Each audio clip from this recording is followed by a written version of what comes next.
L'innovation, le développement humain et l'intégration ont occupé le devant de la scène au 6e Forum humanitaire de Bakou, en Azerbaïdjan.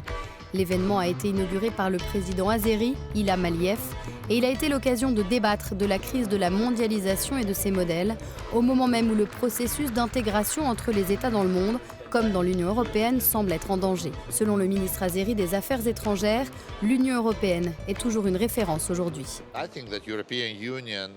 Je crois que l'UE peut survivre à toutes les situations auxquelles elle fait face aujourd'hui. Je crois que l'Union européenne est une organisation de pays qui ont un très fort héritage.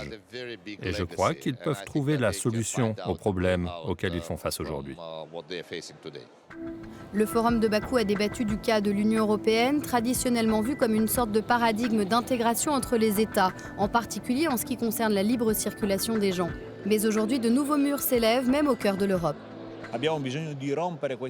Nous devons faire tomber les murs et faire que la mondialisation développe les individus et ne soit pas seulement un mécanisme économique et financier.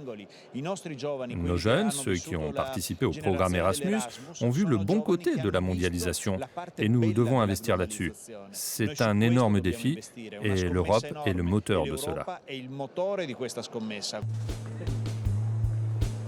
Des exemples comme Erasmus sont vus comme des succès par les populistes et les identitaires, simplement pour la richesse d'une communauté restreinte, connectée et éduquée. Et ces gens-là sont l'élite libérale pour le philosophe du Kremlin Alexander Dugin.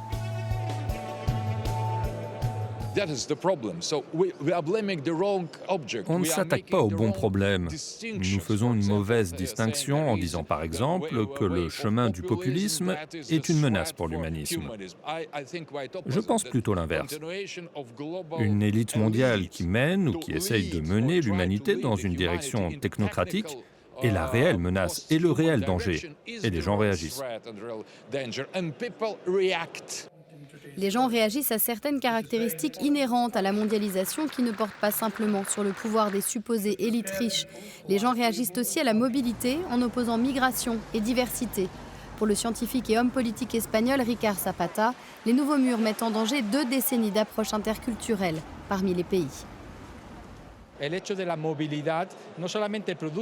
La mobilité ne génère pas seulement de la diversité.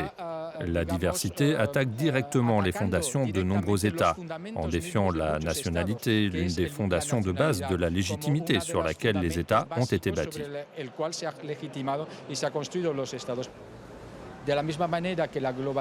La mondialisation est un processus irréversible, autant que la diversité dans les États. Et les États ont toujours beaucoup de problèmes à accepter ça.